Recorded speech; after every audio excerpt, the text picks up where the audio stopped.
नमस्कार दोस्तों, स्वागत है आपका यूवी की पाठशाला में। मेरा नाम है उत्तम वैष्णव और आज हम पढ़ेंगे कक्षा 10 की गणित का जो पहला चैप्टर है उसका जो प्रश्नावली 1.2 है जो उसका अध्ययन करेंगे। तो सब चलिए शुरू करते हैं और सबसे पहले देखते हैं इसका जो पहला प्रश्न है वो उसको देखते हैं। और पहला प्रश्न हमसे ये पूछा गया है कि सिद्ध कीजिए कि वर्गमूल 5 एक अपरिमेय संख्या है। तो सबसे पहले तो हमें जो दिया हुआ है अपरिमेय संख्या, तो पहले तो इसको समझना पड़ेगा कि अपरिमेय संख्या किसे कहते हैं। तो सबसे पहले हम इसको समझते हैं कि अपरिमेय संख्या जो है वो किसे कहते हैं। तो इसकी मैंने परिभाषा पहले से लिख रखी है। तो अपरिमेय संख्या ऐसी संख्या होती है जो p बटा q के रूप में उसको हम नहीं लिख सकते हैं। ऐसे संख्या को जो है हम अपरिमेय संख्या कहते हैं। और जैसे जैसे ये हो गया वर्गमूल 2 हो गया, जैसे वर्गमूल 3 हो गया, वर्गमूल 5 हो गया और वर्गमूल 7 हो गया। और इसको जो हम p बटा q के रूप में नहीं लिख सकते, इसलिए ये सारी की सारी संख्या जो है वो कैसी होती है, अपरिमेय संख्या है। तो वैसे तो ये 5 वर्गमूल जो 5 है अपरिमेय संख्या ही है, लेकिन हमें इसको सिद्ध करना है कि वास्तव में क्या ये अपरिमेय संख्या है या नहीं। तो ऐसे प्रश्नों में हमें क्या करना पड़ेगा, एक गलत कल्पना करनी पड़ेगी कि पहले तो हमें इसको मानना पड़ेगा कि वर्गमूल जो 5 है वो एक परिमेय संख्या है, और फिर हम इसको जो है इसका विरोधाभास निकालेंगे, तब जाके इसको हम सिद्ध कर पाएंगे। तो हमें एक गलत कल्पना करनी है। जैसे इसका हम करेंगे हल करेंगे तो हमें एक गलत कल्पना करनी पड़ेगी। माना कि हमें ये करना है कि माना कि वर्गमूल 5 एक परिमेय संख्या है। हमें सिद्ध तो अपरिमेय करना है, लेकिन हमें इसको मानना पड़ेगा कि ये कैसी संख्या है, ये एक परिमेय संख्या है। तो अगर परिमेय संख्या है तो वर्गमूल 5 जो है वो p बटा q का रूप होगी, क्योंकि परिमेय संख्या तो उसे ही कहते हैं जो p बटा q का क्या होती है, रूप होती है। तो अगर वर्गमूल 5 एक अपरिमेय संख्या हमने अगर मानी है तो वो p बटा q का क्या होगी, रूप होगी। जहां पर ये होगा जो q है वो नॉट इक्वल 0 होगा। और दूसरी बात, यह यहाँ पर जो p व q जो है सहभाज्य संख्या होगी, अभाज्य संख्या होगी। अब बात यह हो गई कि सहभाज्य संख्या किसे कहते हैं। तो ऐसी दो संख्या होती हैं जिसका जो है उभयनिष्ठ गुणनखंड जो है वो सिर्फ एक आए, उसे हम सहभाज्य संख्या कहते हैं। जैसे माना कि ये हो गया 13 और ये 17, ये दोनों सहभाज्य संख्या है, क्योंकि 13 का हम जैसे गुणनखंड निकालेंगे तो वो आएगा 13 गुणा 1, और 17 का जब हम गुणनखंड निकालेंगे तो 17 में 17 का ही भाग जाता है, इसलिए 17 गुणा 1 आएगा। अब दोनों में जो उभयनिष्ठ गुणनखंड है वो क्या है, 1 है। तो ऐसी संख्या जिसका उभयनिष्ठ गुणनखंड जो है वो 1 होना चाहिए, यानी कि 13 में 1 का भाग जाएगा और 17 में भी 1 का भाग कॉमन जा रहा है। इसके अलावा किसी भी संख्या का यहाँ पे भाग नहीं जाना चाहिए।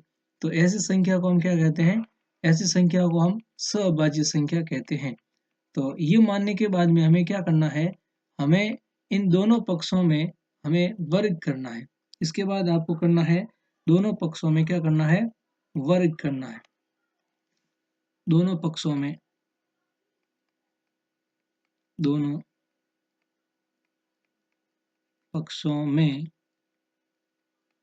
वर्ग करने पर, तो हम जैसे इसका वर्ग करेंगे तो ये आ जाएगा वर्गमूल 5 के ऊपर भी वर्गमूल लग जाएगा, वर्ग लग जाएगा, वर्गमूल 5 इसके ऊपर भी वर्ग लग जाएगा, और जो p बटा q है उसके ऊपर भी क्या लग जाएगा, वर्ग। अब इसके वर्ग को खोलते हैं। तो जैसे ही वर्ग को खोलेंगे तो वर्गमूल 5 जो है उसका वर्ग करेंगे तो वर्गमूल 5 गुणा वर्गमूल 5, और जैसे ही वर्गमूल का गुणा वर्गमूल से करते हैं और सेम संख्या रहती है तो ऊपर वाला जो वर्गमूल है वो हट जाता है, और उसका जो आंसर है वो कितना आएगा, वो आएगा 5 आएगा। ठीक है। तो जैसे हम इसका करेंगे वर्गमूल, वर्गमूल 5 का जैसे हम करेंगे वर्ग, तो ये आ जाएगा, इसका वर्ग आ जाएगा 5। बराबर, अब p का स्क्वायर होगा p स्क्वायर और q का जो स्क्वायर है वो हो जाएगा q स्क्वायर। अब देखिए ये जो q स्क्वायर है ये इसके बटे में है, इसको मैं जब पक्षांतरण करूंगा 5 की तरफ तो ये इसके गुणा में चला जाएगा और ये इस प्रकार से आ जाएगा q का स्क्वायर बराबर ये आ जाएगा, सॉरी,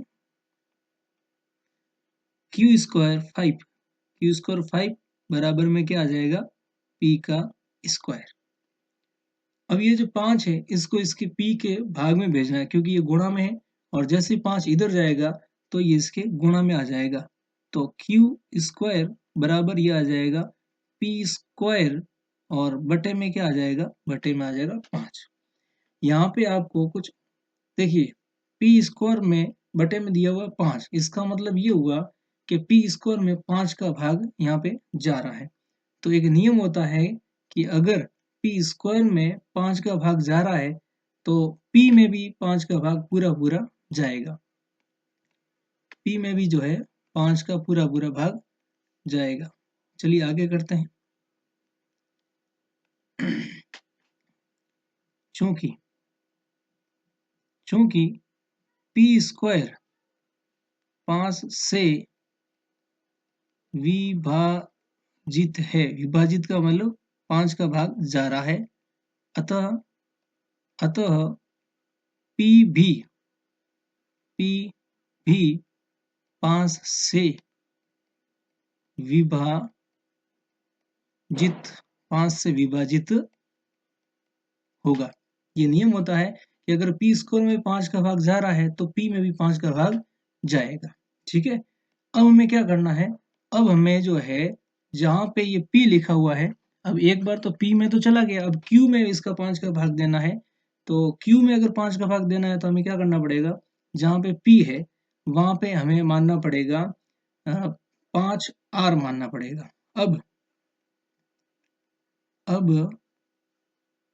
p बराबर 5r, 5r लेने पर, तो सर ये 5r ही क्यों माना, 6r क्यों नहीं माना?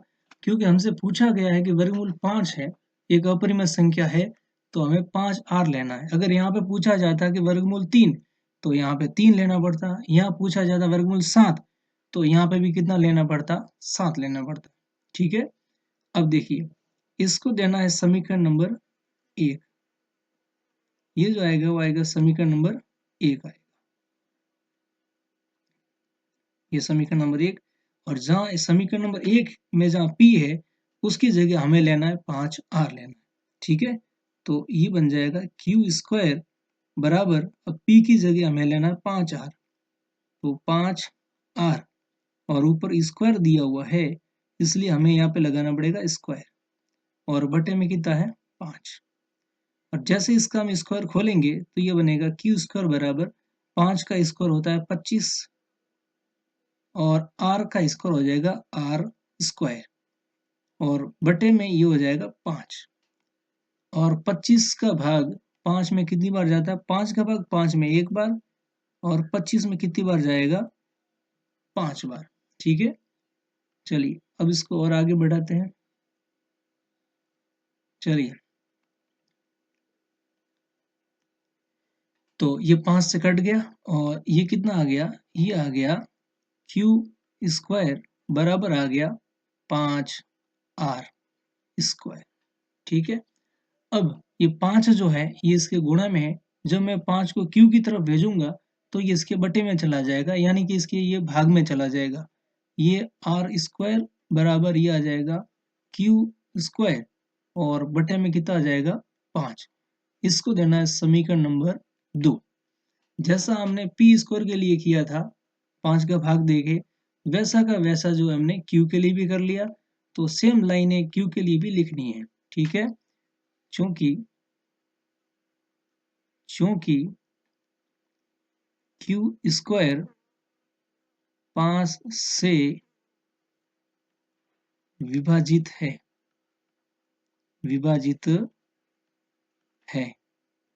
अतः q भी 5 से विभाजित विभाजित होगा। ठीक है, लेकिन यहाँ पे एक विरोधाभास हो गया। हमने तो माना था कि P और Q सहभाज्य संख्या है, यानी कि P और Q में सिर्फ एक का भाग जाएगा, जबकि यहाँ पे देखिए P में 5 का भी जा रहा है और Q में भी 5 का भाग जा रहा है, इसलिए एक विरोधाभास हो गया। इसलिए हमें जो कल्पना मानी थी, जो परिमेय संख्या जो हमने मानी थी, वो जो कल्पना है वो गलत साबित हो गई। इसलिए हमें लिखना पड़ेगा कि यहाँ पे एक विरोधाभास है। फाइनल आंसर में आपको ये लिखना है कि यहाँ पे एक विरोधाभास हो गया है, इसलिए ये जो संख्या है वो कैसी हो जाएगी, अपरिमेय संख्या हो जाएगी। ठीक है, क्योंकि देखिए हमने ये माना था कि P और Q एक सहभाज्य संख्या है जिसमें सिर्फ और सिर्फ एक का भाग जाना चाहिए, जबकि P स्क्वायर में 5 का भी भाग जा रहा है और Q स्क्वायर में भी 5 का भाग जा रहा है। ठीक है, तो अब लास्ट में हमें ये लिखना है यहाँ एक विरोधाभास हो गया है, यहाँ एक विरोधाभास है, यहाँ पे एक विरोधाभास है, क्योंकि हमने तो माना था, क्योंकि P व Q तो सहभाज्य संख्या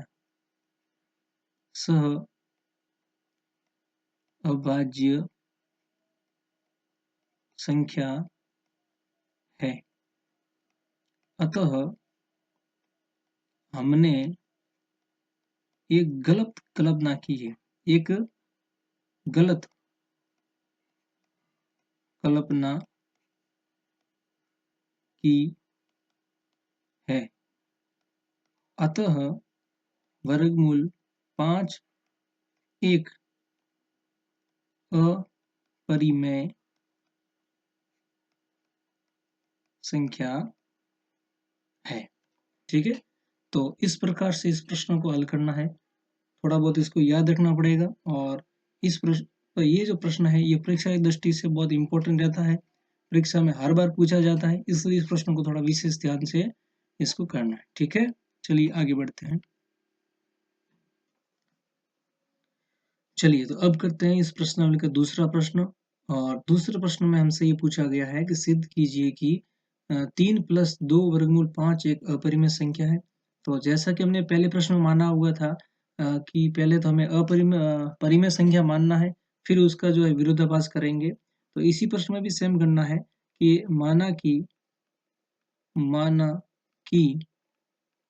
माना कि जो ये जो दी हुई संख्या है 3 + 2 वर्गमूल 5 एक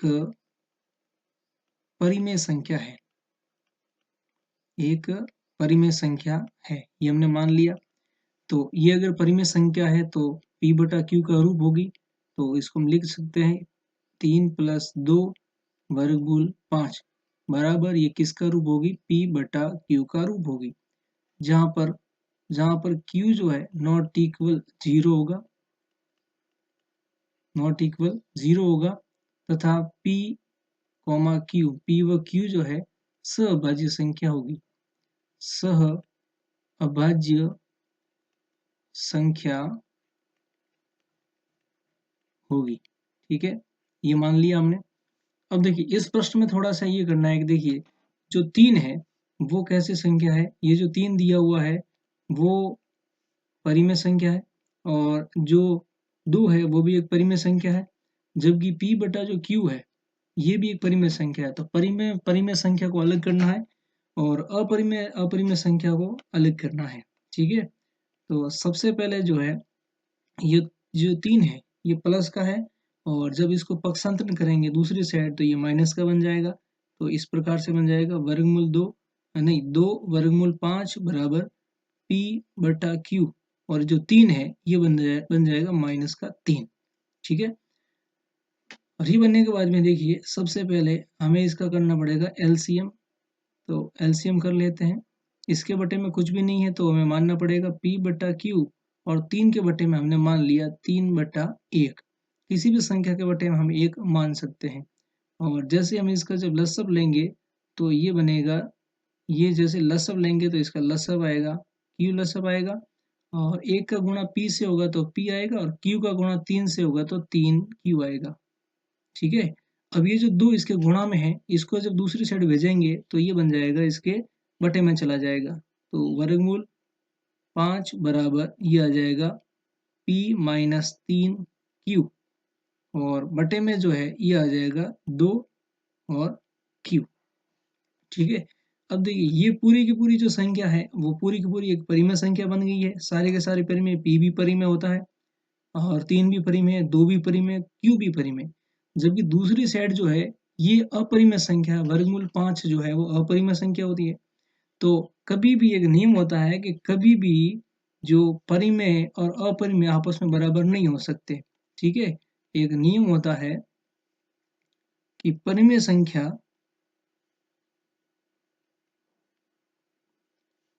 एक ये नियम होता है कि अपरिमेय संख्या, अपरिमेय जो संख्या है वो कभी भी परिमेय के बराबर नहीं हो सकती, परिमेय संख्या के बराबर नहीं हो सकती। इसलिए ये जो पूरी की पूरी संख्या है वो क्या हो जाएगी, अपरिमेय हो जाएगी, जो कि हमें हमारा विरोधाभास हो गया है। यहाँ पे जो है संख्या का क्या हो गया है, विरोधाभास। अतः हमें लिखना पड़ेगा, क्योंकि अपरिमेय संख्या, अपरिमेय संख्या व परिमेय संख्या बराबर आपस में बराबर नहीं हो सकती। अतः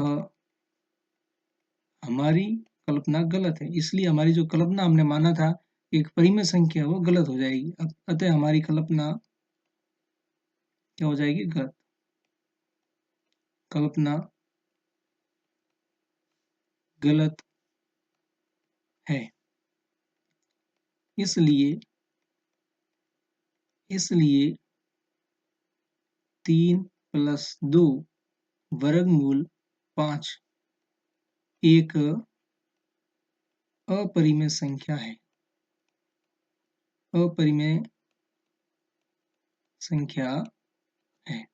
ठीक है, तो इस प्रश्नों को इस हिसाब से करना है। चलिए आगे बढ़ते हैं।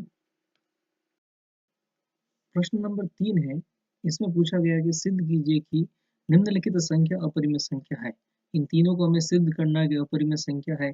तो जैसे हमने दूसरे प्रश्न में किया था ठीक वैसा इन तीनों प्रश्नों में करना है। ठीक है, तो सबसे पहले हम पहला प्रश्न लेते हैं, और इस प्रश्न में जैसे पूछा गया है कि 1/वर्गमूल 2 एक अपरिमेय संख्या है, ये हमें सिद्ध करना है। तो सबसे पहले माना कि 1/वर्गमूल 2 एक परिमेय संख्या है, एक परिमेय संख्या है। तो एक परिमेय संख्या अगर है तो ये जो संख्या है वो p/q का रूप होगी, p/q का क्या होगी, रूप होगी। और जहाँ पे जो q है वो नॉट इक्वल 0 होगा, q नॉट इक्वल क्या होगा, 0। और p व q क्या होगी, सहभाज्य संख्या, सहअभाज्य सहअभाज्य संख्या होगी। ठीक है, तो ये होने के बाद में हमें क्या करना है, जो परिमेय संख्या है उसको अलग करना है, अपरिमेय संख्या को अलग करना है। ठीक है, तो जैसे हम इसका गुणा करेंगे तो इनका जो है वज्र गुणा हो जाएगा, q का गुणा 1 से होगा तो ये हो जाएगा q, और वर्गमूल 2 का गुणा p से होगा तो ये हो जाएगा वर्गमूल 2p। ठीक है, अब जो p है उसको एक साइड भेज देते हैं तो ये हो जाएगा q/p, और बराबर में ये अपरिमेय संख्या रह जाएगी वर्गमूल 2। और हम ये पहले से जानते हैं कि परिमेय संख्या और अपरिमेय संख्या आपस में कभी बराबर होती नहीं है।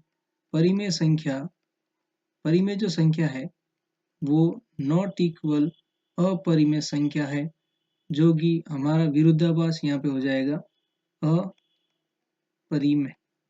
परिमेय और अपरिमेय कभी आपस में बराबर होती नहीं है, इसलिए हमारे यहाँ पे क्या हो गया, जो हमने कल्पना की थी उसका यहाँ पर क्या हो गया, विरोधाभास। ठीक है, इसलिए यहाँ पे क्या हो गया, विरोधाभास हो गया है। अतः यहाँ विरोधाभास है, विरोधाभास है।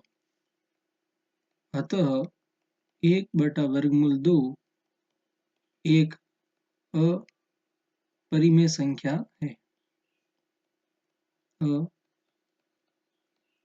अपरिमेय संख्या है। ठीक है, तो इस प्रश्न को इस हिसाब से करना है। चलिए अब करते हैं इस तीसरे प्रश्न का दूसरा प्रश्न। और इस दूसरे प्रश्न में हमसे पूछा गया है कि 7/5 एक अपरिमेय संख्या है, इसको हमें सिद्ध करना है। तो वही बात है, सबसे पहले हमें इसको मानना पड़ेगा कि ये एक परिमेय संख्या है। तो सबसे पहले हम लिखेंगे माना कि 7/5 एक परिमेय संख्या है, परिमेय संख्या है, ये हमने मान लिया। तो अगर परिमेय संख्या है तो ये p/q का रूप होगी, तो इसको p/q के बराबर कर देते हैं। p/q के बराबर कर देते हैं। अगर ये परिमेय संख्या है तो p/q का रूप होगी। और जहां पर जो है q नॉट इक्वल 0 होगा, q नॉट इक्वल 0 होगा, और p व q जो है सहभाज्य संख्या होगी।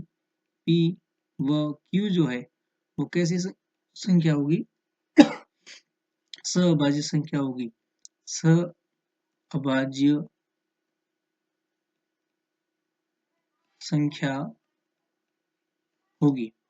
तो ये अगर परिमेय संख्या है तो कैसी संख्या होगी, सहभाज्य संख्या हो जाएगी। तो ये हमने कर लिया। अब देखिए, हमें परिमेय और अपरिमेय संख्या को अलग अलग करना है। जैसे ये 7 जो है, ये एक परिमेय संख्या, अपरिमेय संख्या, सॉरी, परिमेय संख्या होती है, जबकि वर्गमूल 5 एक अपरिमेय संख्या होती है। तो 7 को हम इस तरफ भेजेंगे तो 7 अभी ये गुणा में है इसके, और जैसे ये दूसरी साइड में जाएगा, पक्षांतरण इसका करेंगे तो 7 जो इसके भाग में चला जाएगा। तो ये आ जाएगा वर्गमूल 5 बराबर p/7q। और ये तो हम पहले से जानते हैं कि परिमेय संख्या और अपरिमेय संख्या आपस में कभी बराबर होती नहीं है। ये वर्गमूल 5 तो अपरिमेय संख्या होती है, जबकि ये सारी की सारी संख्या परिमेय है। इसलिए हम ये जानते हैं कि अपरिमेय जो संख्या होती है वो परिमेय के बराबर कभी नहीं हो सकती। परिमेय जो संख्या है वो नॉट इक्वल जो है परिमेय, अपरिमेय संख्या नॉट इक्वल परिमेय होगी, ये हम जानते हैं। इसलिए जो हमने जो कल्पना की थी इसका जो है वो विरोधाभास हो गया। इसलिए हमें करना, यहाँ पे लिखना है, अतः यहाँ विरोधाभास है, अतः यहाँ विरोधाभास हो गया है, विरोधाभास है, विरोधाभास है। अतः इसलिए 7/5 एक अपरिमेय संख्या होगी। कैसी संख्या होगी, अपरिमेय संख्या होगी। ठीक है, तो इस प्रश्न को इस हिसाब से करना है। चलिए आगे बढ़ते हैं। परिमेय संख्या है, ठीक है, तो सबसे पहले हमें करना है, मानना पड़ेगा, माना कि 6 प्लस वर्गमूल 2 एक परिमेय संख्या है। परिमेय संख्या में इसको मानना पड़ेगा, परिमेय संख्या है। और जब ये परिमेय संख्या होती है तो ये p/q का रूप होती है। ठीक है ना, तो जैसे हम करेंगे, ये अगर परिमेय संख्या है 6 प्लस वर्गमूल 2, तो ये किसका रूप होगी, p/q का क्या होगी, रूप होगी। जहां पर ये जो p/q है उसके अंदर जो q दिया हुआ है नीचे, वो 0 नहीं होना चाहिए, यानी कि q नॉट इक्वल क्या होना चाहिए, 0 हो। ठीक है। और यहाँ पर जो P और Q है, P और जो Q है वो सहभाज्य संख्या है। P व Q जो है वो कैसी संख्या है? सहभाज्य संख्या है। सह अभाज्य संख्या है। सहअभाज्य संख्या है। सहअभाज्य संख्या का मतलब ये होता है कि इन दोनों संख्या का जो उभयनिष्ठ गुणनखंड है वो क्या होना चाहिए? एक होना चाहिए। एक के अलावा कोई भी दूसरा गुणनखंड नहीं होना चाहिए। ठीक है। तो अब देखिए, सबसे पहले देखिए यहाँ पे जो P बटा Q है ये एक परिमेय संख्या है, और यहाँ पे जो 6 है वो भी एक परिमेय संख्या है, जबकि जो वर्गमूल 2 होता है वो अपरिमेय संख्या होता है। तो हम क्या करेंगे, जो 6 है इसको करेंगे पक्षांतरण करेंगे इस तरफ, तो 6 इस तरफ जो है वो प्लस में है, तो जैसे ही हम बराबर के दूसरी साइड जो भेजेंगे तो ये जो 6 है ये बन जाएगा माइनस का। तो P बटा Q और माइनस का ये क्या बन जाएगा? 6। अब देखिए, जैसे यहाँ पे तो है अपरिमेय संख्या, वर्गमूल 2 एक अपरिमेय संख्या होती है, जबकि यहाँ पे P बटा Q जो है वो परिमेय संख्या है, और 6 भी जो है वो कैसी संख्या है? परिमेय संख्या है। तो जैसा कि हम सब जानते हैं कि परिमेय संख्या और अपरिमेय संख्या आपस में कभी बराबर नहीं हो सकती। जैसे वर्गमूल 2 तो अपरिमेय संख्या है, अपरिमेय संख्या है, वर्गमूल 2 अपरिमेय संख्या है, जबकि ये जो P बटा Q और माइनस 6 है ये कैसी संख्या है? ये परिमेय संख्या है। कैसी संख्या है? परिमेय संख्या। और कभी भी परिमेय संख्या और अपरिमेय संख्या आपस में कभी बराबर होती नहीं है। तो जब परिमेय संख्या और अपरिमेय संख्या जब आपस में बराबर नहीं है, तो यहाँ पे जो हमारी जो कल्पना हमने मानी थी परिमेय संख्या वाली, वो यहाँ पे गलत साबित हो जाती है। इसलिए हमें यहाँ पे लिखना पड़ेगा कि हमारी जो कल्पना है वो गलत हो गई है, यहाँ पे विरोधाभास हो गया है। तो लिखना है यहाँ विरोधाभास है, विरोधाभास, यहाँ पर विरोधाभास हो गया है, इसलिए हमें लिखना पड़ेगा यहाँ विरोधाभास है, क्योंकि क्योंकि अपरिमेय संख्या और परिमेय संख्या आपस में कभी बराबर नहीं हो सकती, क्योंकि परिमेय संख्या नॉट इक्वल परिमेय संख्या, अपरिमेय जो संख्या है वो परिमेय संख्या के बराबर नहीं होती। अतः, या फिर ये लिख सकते हैं, अतः 6 प्लस वर्गमूल 2 एक अपरिमेय संख्या है, अपरिमेय संख्या है। ठीक है। तो इस प्रकार से इस प्रश्नावली को हल करना है। चलिए, थैंक यू सो मच।